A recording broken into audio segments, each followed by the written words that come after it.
Dan pemirsa, untuk mengulas langkah pemerintah menangani corona sudah hadir di studio tenaga ahli utama kantor staf Presiden Ali Mohtar Ngabalin, dan nanti juga kami akan bergabung dengan Dr. Gamal Ali bin Said, lalu ada juga Wali Kota Tasikmalaya Budi Budiman serta mantan Kepala Badan Intelijen Strategis Soleman Ponto yang nanti akan bergabung bersama kami via telepon. Saya ke Bang Ngabalin terlebih dahulu. Abang, tadi Presiden Jokowi mengatakan bahwa perlu diadakan pembatasan sosial berskala besar dan perlu dibarengi dengan kebijakan darurat sipil. Jadi apakah ini akan segera menerapkan kebijakan darurat sipil? Ya, sesungguhnya ini kan kalau dilihat dari pembatasan sosial berskala besar itu kan sebetulnya sekarang sudah dilakukan ya, seperti peliburan sekolah, kemudian fasilitas-fasilitas umum yang dibatasi, kemudian juga di antaranya adalah tempat-tempat kerja yang diliburkan.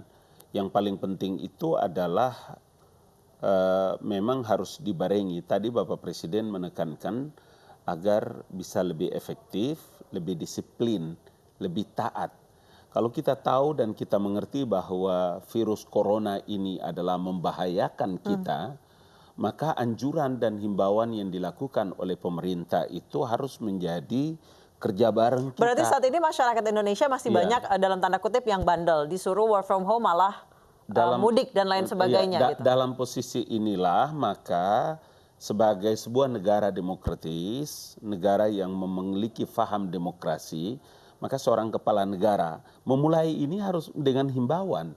Himbauan atas satu kesadaran bahwa virus corona ini adalah berbahaya. Tapi nyatanya dalam jangka waktu mungkin 2 minggu terakhir itu masih banyak masyarakat yang tidak mau mendengarkan himbauan itu. Karena itulah maka ini nanti kita lihat ya. Saya kira pasti Presiden mengerti bahwa nanti dilihat penerapannya dilakukan secara skala lebih besar sosial ya, supaya apa, agar sosial physical distancing-nya harus bisa terjaga dengan baik, supaya nanti dilihat dalam tahapan-tahapan mana. Maka tadi Bapak Presiden menyebutkan untuk dibarengi dengan darurat sipil. Kapan memang akan memperlakukan hal ini? Nanti dilihat, tentu akan diatur juga dengan peraturan yang lebih teknis. Baik, Bang Ngabalin, ada beberapa orang yang tidak punya pilihan lain selain keluar dari rumah agar dia bisa makan. Presiden siang tadi juga menyebutkan soal akan adanya insentif atau bantuan bagi mereka yang memang mencari uangnya secara harian. Mungkin pedagang kecil, pedagang osongan, pedagang kaki lima, dan lain sebagainya. Iya, dari Otoritas Jasa Keuangan hadir juga dalam rapat bersama-sama dengan Menteri Keuangan. Saya pun berkomunikasi dengan Menteri Keuangan, ini diatur oleh negara. Jadi ada sistem, ada tata aturan teknis yang nanti akan mengatur itu. Kenapa? Di dalam Undang-Undang Nomor 6 Tahun 2018, kalau kita menggunakan apa yang disebut dengan karantina kewilayahan, karantina itu maka coba dilihat di pasal 55, maka semuanya itu menjadi bagian daripada keputusan pemerintah pusat dan tentu dengan pemerintah daerah dan menjadi jaminan bagi pemerintah pusat. Karena itulah kenapa harus Bapak Presiden mengatakan bahwa ini harus dilakukan dalam skala pembatasan sosial berskala besar supaya ada kesadaran. Rakyat ini harus juga diberikan pendidikan. Kalau kita sadar bahwa komando terbesar, lokomotif terbesar itu dipimpin oleh seorang panglima perang lah kalau sebut kita sekarang adalah Presiden Joko Widodo, maka semua ini harus ikuti jalurnya, satu himbauan yang bisa disampaikan kepada seluruh rakyat Indonesia. Karena kita punya budaya kan budaya sangat tinggi, budaya yang taat, budaya yang bisa mendengar. Baik, Bang Ngabalin, kita tanyakan dulu ke Bapak Bupati Tasikmalaya yang, maksud kami Wali Kota Tasikmalaya, kita tanyakan dulu, mereka ini tengah bersiap-siap menerima warga perantauan yang bukannya berdiam diri di rumah malah memutuskan untuk mudik, dan ini dianggap membawa virus dari kota ke daerah-daerah lain di Indonesia. Pak Wali Kota, silakan. Ya. Assalamualaikum warahmatullahi wabarakatuh. Waalaikumsalam warahmatullahi wabarakatuh. Ya, Bang Ngabalin juga Ibu yang saya hormati, bahwa Makasih. Kami memang Kota Tasikmalaya merencanakan besok tanggal 31 Maret karantina wilayah parsial di Tasikmalaya. dalam rangka meminimalisir mobilisasi daripada baliknya masyarakat-masyarakat yang datang ke Tasikmalaya dari zona-zona merah atau yang daerah-daerah yang kita tahu terpapar daripada virus corona. Karena bagi kami sendiri, kota Tasikmalaya, kota yang kecil, tetapi ada di tengah-tengah Priangan Timur, menjadi pusat perdagangan, perekonomian yang ada di Priangan Timur. Hari ini saja kita sudah ada 6 yang positif kita, corona. Sudah berapa Pak di Tasik Pak? Ada 6 yang positif kita. Asalnya 1, naik kemarin 5, dan hari ini naik lagi menjadi 6. Semua dari Jabodetabek atau negara lain Pak? Betul. Yang ini salah satunya kemarin dari klaster dari Bandung gitu kan. Lalu juga ada yang bepergian dari Jakarta, juga Yogyakarta. Ada juga yang baru semalam juga ini ada kegiatan yang di Jakarta, mengikuti Munas salah satu partai gitu kan. Nah inilah kita bisa melihat, apalagi Tasikmalaya, mohon maaf kalau orang Tasik itu Senin Kamis saja orang bordir di Tanah Abang, orang Tasikmalaya. Belum yang pergi yang ke Cirebon, belum yang ke Solo, karena memang jiwa entrepreneur orang Tasikmalaya. Tetapi dengan keterbatasan kemampuan pelayanan medis di kota Tasikmalaya, rumah sakit yang terbatas, ruang isolasi yang terbatas, para medis, pak dokternya semua, belum APD yang juga sangat terbatas. Ini sangat berat bagi kami, makanya kami tim gugus tugas dalam rangka penanganan virus corona, saya selaku ketua tim gugus tugas, kita sepakat bagaimana kita meminimalisir masuknya orang ke Tasikmalaya. Jadi kami mulai besok ada 9 titik di perbatasan, ya kita, kalau kendaraan umum kita instruksikan yang melayani daripada rute-rute, daripada daerah-daerah yang terpapar, kami stop operasi. Tetapi bagi masyarakat umum, termasuk barang, logistik, tidak menjadi masalah. Walaupun juga di pos nanti ada pemeriksaan oleh petugas kesehatan bersama kepolisian, TNI, Disub, BPBD, kita bersama-sama. Kalau memang ini di hasil pemeriksaannya kondisinya baik, tidak masalah. Lalu kalaupun dari luar, dari daerah-daerah yang dikategorikan zona merah, kita catat dan itu masuk dalam kategori ODP, orang dalam pelayanan. Karena kita ingin bagaimana kita menyelesaikan masalah ini yang menjadi kekhawatiran kita semua. Baik, saya ke Dr. Gamal yang telah bergabung juga bersama kami. Dr. Gamal, hari ini Presiden menyinggung soal pembatasan sosial berskala besar dan juga jika memang diperlukan pembatasan sosial berskala besar ini akan dibarengi dengan darurat sipil. Menurut Anda, sudah perlukah Indonesia melakukan darurat sipil jika melihat memang banyak yang bandel gitu? Iya, jadi kalau kita lihat situasinya, pertama-tama terima kasih Mbak Anissa, Pak Budi Budiman, dan Pak Ali Mukhtar Ngabalin yang saya hormati. Jadi situasi sekarang, bayangkan hari ini sudah 724.000 kasus positif di dunia dan ada 34.000 orang-orang yang meninggal. Tapi ini bukan soal angka ya, ini soal luka kita bersama. Dan satu hal yang perlu kita catat bahwa pandemi COVID-19 ini bersifat eksponensial. Jadi dari angka 200.000 kasus ke 300.000 kasus itu butuh waktu 4 hari. Dari 300.000 kasus ke 400.000 kasus itu butuh waktu 3 hari. Dan dari 400.000 kasus ke 500.000 kasus itu membutuhkan waktu hanya 2 hari. Oleh karena itu, hal terbaik yang bisa kita lakukan hari ini itu adalah mencegah penularan. Mulai dari social distancing yang sudah dilakukan, lalu work from home, termasuk istilah mungkin karantina wilayah ya, atau lockdown yang sekarang menjadi sebuah perdebatan atau diskursus. Nah, yang menjadi catatan saya, kita perlu belajar ya, dari kasus-kasus di negara-negara lain. Kita coba lihat kasus di Wuhan.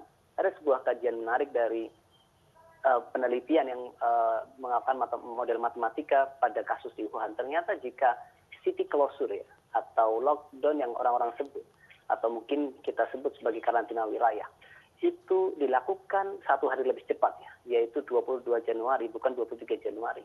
Itu bisa menurunkan penyebaran sampai 22.000 kasus. Karena 1 hari itu bisa meningkat sampai 40%. Artinya apa? Semua upaya itu harus dilakukan dengan kebijakan yang sangat cepat untuk bisa diambil untuk masyarakat. Karena kita betul-betul berkejaran dengan waktu hari ini. Sehingga saya pikir, Mbak Nisa. Baik Dokter Gamal, jika kita lihat saat ini masyarakat Muslim di Indonesia segera akan menyambut bulan puasa, tidak sampai 1 bulan lagi. Dan ketika itu di Wuhan saat itu memang tengah ada perayaan Imlek yang memang warga-warga di sana semua pulang ke kampungnya. Menurut Anda perlukah karantina wilayah ataupun pembatasan sosial berskala besar ini dipertegas lagi atau diperkeras lagi dengan adanya darurat sipil gitu? Ya, Harus segerakah kita coba atau menunggu apakah masyarakat sudah mulai disiplin apa belum? satu hal yang harus kita lihat Mbak Nisa, bahwa sekarang itu kita sedang di awal dari sebuah proses pandemi yang akan kita hadapi di hari-hari mendatang. Di DKI Jakarta ada 675 kasus kurang lebih, dan puncak pandeminya atau epidemi diprediksi tanggal 9 Mei dengan prediksi 316.000 kasus. Jadi bisa kita coba bayangkan potensi penyebaran yang terjadi, di mana Jakarta itu sekarang menjadi sebuah epicentrum. Wuhan berbeda dengan Seoul di Korea Selatan dan berbeda dengan Spanyol. Wuhan melakukan sebuah proses city closure, lalu di Korea Selatan ya, Seoul mereka tidak melakukan itu karena warganya punya kesadaran yang tinggi untuk mengikuti apa yang disampaikan pemerintah. Sedangkan Spanyol itu memberikan sebuah kebijakan yang bukan hanya berupa himbauan, tapi juga memberikan sebuah sanksi denda ketika warganya itu melakukan sesuatu di luar upaya-upaya karantina wilayah yang dilakukan oleh pemerintah. Jadi saya pikir sekarang harus dilakukan analisis yang mendalam dan harus diputuskan dengan cepat. Sehingga kita betul-betul bisa menghambat penularan. Dan satu hal lagi, karantina wilayah itu hanyalah satu. Jadi rangkaian proses. Baik Bang Ngabalin, tadi Dokter Gamal mengatakan jika Wuhan tutup 1 hari sebelum mereka tutup saja itu bisa mengurangi infeksi sampai 22.000. Ada hal yang saya punya catatan yang sangat penting. Bang Ngabalin kita tahan dulu, kita jeda dulu, nanti kita akan jawab usai jeda berikut. Tetap bersama kami pemirsa di AINI Sore. Terima kasih Anda masih bersama kami di AINI Sore. Bang Ngabalin boleh dilanjutkan tadi terkait Dokter Gamal menyebutkan andaikan Wuhan 1 hari saja mempercepat penutupan wilayah itu bisa mengurangi angka infeksi hingga 22.000. Iya, memang betul Dokter Gamal benar. Seluruh masyarakat di RRT, saya pernah menjadi anggota hubungan kerjasama Indonesia Ekonomi dengan RRT 3 tahun. Jadi watak dan karakter mereka itu mereka tahu bahwa mereka dipimpin oleh satu sistem yang namanya sistem komunis. Jangan lupa di poin ke-7 saya mencatat dengan baik. Ada satu di poin ke-7 itu adalah ada yang dalam bahasa Inggrisnya regulation the shot death. Jadi kalau ada yang melanggar itu dia bisa ditembak mati, bisa dibunuh. Apakah Indonesia punya sistem itu? Ada? Kita tidak punya sistem itu, Mbak. Makanya dia menggunakan regulation the shot death. Jadi kalau ada orang yang melanggar dari kebijakan-kebijakan yang ditetapkan dengan tadi benar Dokter Gamal bahwa kita kan tahu ini pandemi, ini adalah virus yang berbahaya. Yang dilakukan oleh pemerintah dengan undang-undang kita adalah Undang-Undang Nomor 6 Tahun 2018. Intinya itu adalah himbauan karantina. Ada karantina rumah sakit, karantina sosial yang diperluas dan seterusnya.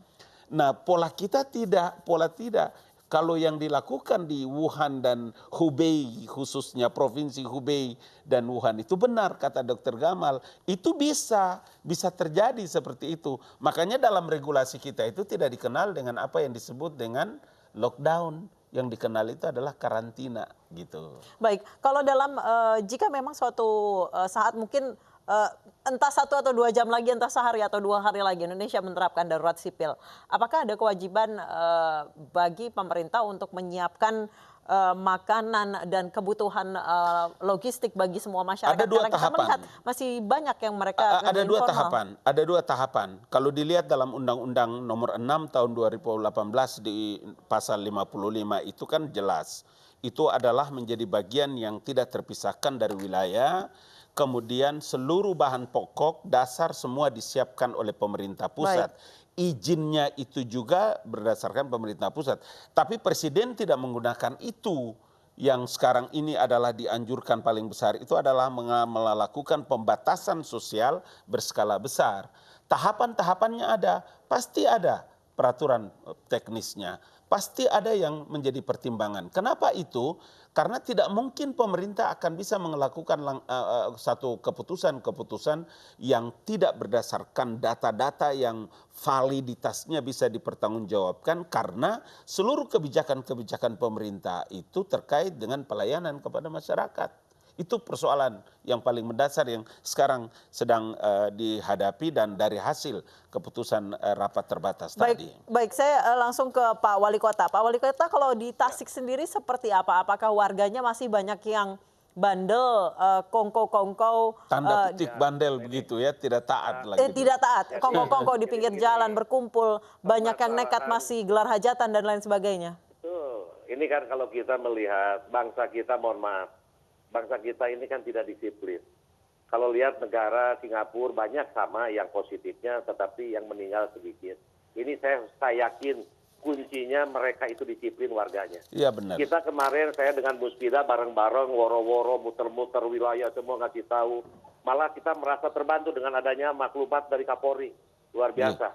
Tetapi bagaimanapun kita melihat bahwa masyarakat kita memang tidak disiplin. Bagi kami di daerah sangat berat, Pak.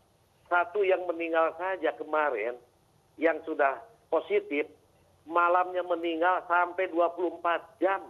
Saya sampai jam 1 malam. Itu karena masyarakat menolak. Belum yang krematorium, yang operatornya juga takut dan sebagainya. Baru saja kita sudah beban. Bagaimana kalau terjadi hal yang tidak harapkan? Makanya kita selalu berupaya dengan rekan-rekan Muspida, ya, kita menyepakati dengan tim gugus tugas, kita sudah batasi orang masuk ke Tasikmalaya. Kurangi beban kita, apalagi keterbatasan medis, alat medis, APK dan sebagainya. Karena kalau dengan seimbang, jangan sampai nanti kalau grafiknya naik terus, kemampuan daerah kita di sini melebihi kemampuan itu yang terlalu beresiko bagi masyarakat kita. Baik. Makanya kami patuh kepada seluruh kebijakan pemerintah pusat, termasuk juga dengan Pak Gubernur. Rapid test sendiri juga sangat membantu. Kemarin kami dibantu ada 640 rapid test. Kita terus telusuri, ini lebih mempercepat sehingga nanti memetakannya lebih mudah gitu kan. Baik. Jadi harapan kami bagi daerah yang melakukan upaya semacam ini, mohon dukungan. Ini sebagai bentuk daripada kekhawatiran kita dalam rangka untuk menyelamatkan masyarakat wilayah kami khususnya di Kota Tasikmalaya. Betul sekali.